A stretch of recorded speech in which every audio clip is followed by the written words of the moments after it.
There were reports in the American press today that they would withdraw from Aleppo and that the small assets remaining there would be handed over to the Syrian government.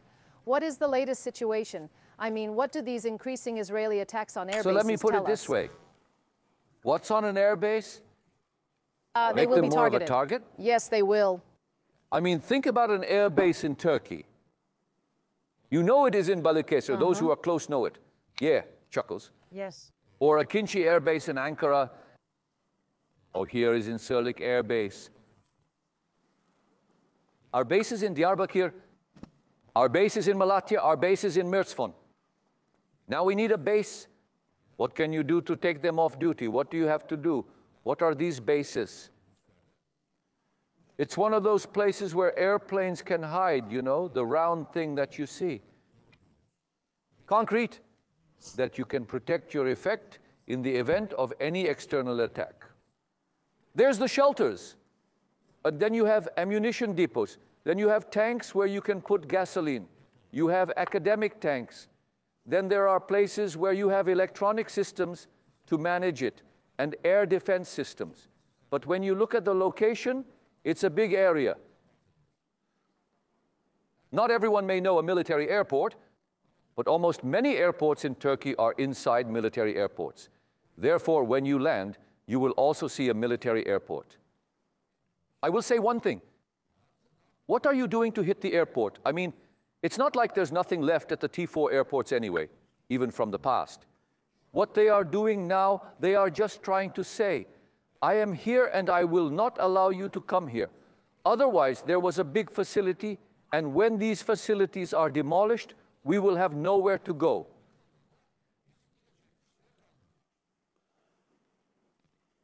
What are we going to do?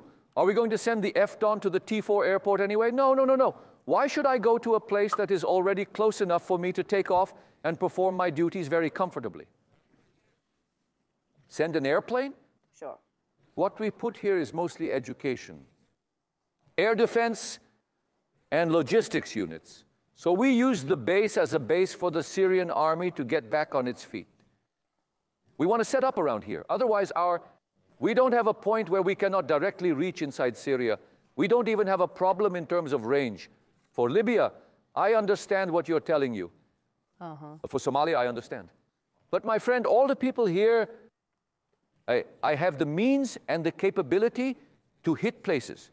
Whether it's for the blacks, whether it's for your fighter jets, whether you're in missile range, what can't you do? I mean, totally like... I mean, you can already provide air defense for the whole area with an SFY or a new trench there.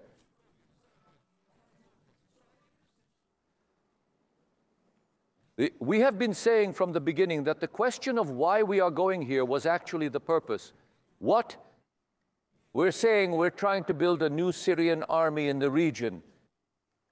We want to create safe spots. In the Hama and Homs region, there are munitions factories, there are weapons development stations from the past. I'm taking it literally.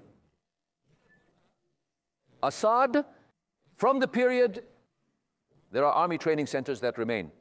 Around here, or to configure, if you will, a weather umbrella here, they want to create an air umbrella and to raise the Syrian army's feet again in these areas. Otherwise, I really don't think we need to go and open a base to reach into this geography. Syria is not a place for such a strategic positioning. Look, I am saying it is not Somalia.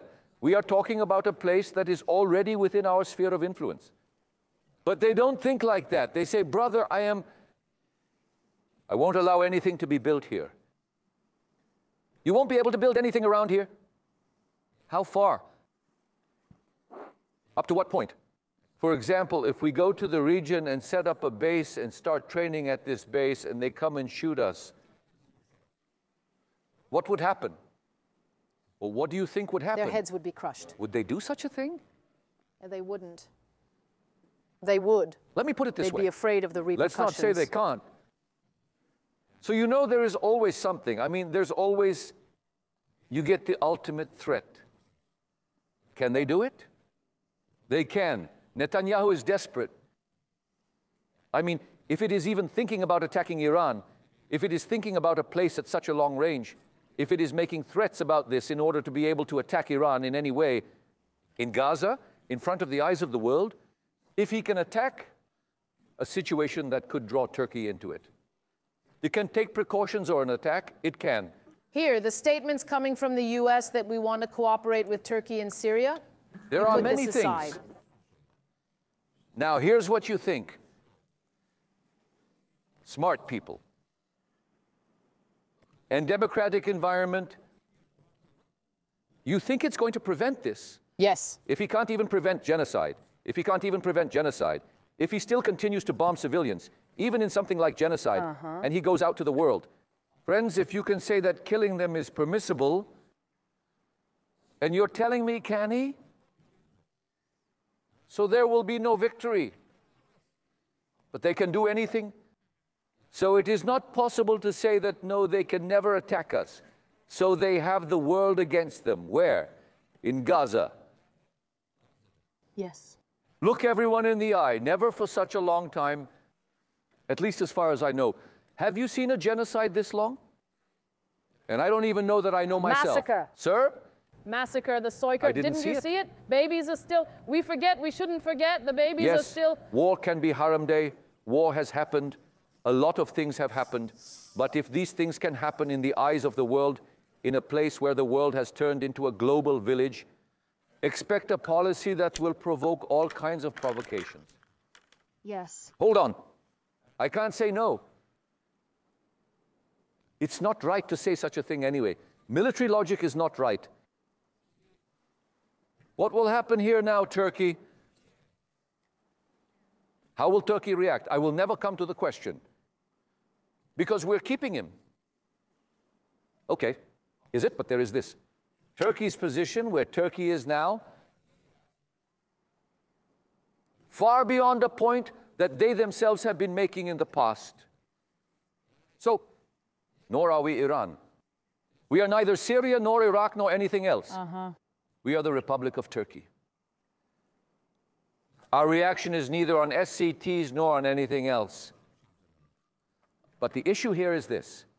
Look at the rhetoric of the two men who said this. What does he say? He says he will not allow Syria to be under his sovereignty. But in the meantime, they can bring the PKK under their sovereignty. Yes. How interesting. Because this is not Syria. Or they are trying to organize all activities in this region. It doesn't end. They are trying to organize this place too. It does not end. They are trying to organize this place too. Who is doing this? Israel. What does he say? He says, I will not allow Syria to be under someone's command. So let me ask you this. What is Syria doing in Lebanon? What is it doing in Lebanon? He started his statement by talking about his activities in Lebanon. What is Syria doing? Do you think? Anyway. Because the portal of balance is aching. Does not segregate, and a unifying role, holding it. So what was the aim? During this war, the groups would turn against each other and a civil war would break out. It was the exact same thing that happened in Syria. What happened? Druze leaders came. Shiite leaders came. Sunni prime ministers came. They came and they created an infrastructure in Turkey to prevent a civil war in Lebanon. See what I'm saying? What is he saying? Activities in Lebanon. Do we have military activities in Lebanon? No. Do we have an armed organization in Lebanon? No, they don't. So what are we doing? What are we doing that they are disturbed by our activities in Lebanon? I'm telling you, we keep the balance. The same is true for Syria. Syria is pursuing a policy of balance, just like in Lebanon. It is trying to bring balance without making any ethnic, sectarian, or religious preferences. As for the question of whether it will come here or not, will Turkey establish a base in T4 or not? I don't want the Republic of Turkey to announce it. I'm not going to come out and say we're going to build a base there. There has been no confirmation or denial. If the state of the Republic of Turkey announces it, it will announce it. It is its own business. The officials of the Ministry of Defense of our country announce it themselves with the appropriate opinion. If not, they do not explain what they will do and what they will do. But we know that Turkey has established bases in the region. They will decide where to set up. Now, it is not appropriate to say at the very beginning that Turkey will establish bases in City A or City B. I think there is no logic or meaning. Yes, Turkey is inside Syria. Turkey is currently in Syria militarily, especially in the Euphrates, the only state in the West with the most effective organizational capability. But how it is shaped, the necessary authorities of this country will explain and tell. What they are doing here is completely, there is no military point in bombing these places, because Turkey establishes its own organizational structure wherever it goes. I mean, it wouldn't run an organizational scheme that far back in time. It builds its own structure. It puts that structure into operation and bring it to life. Now, where are you bombing? You're bombing facilities we may never use. Then you're bombing. What's the point? I'll say it one more time. It is psychological. They want to intimidate Turkey and Syria. Don't come, you will be shot. How real is it? How true is it? You know, you'll see when the egg comes to the door. We'll see. Okay, then.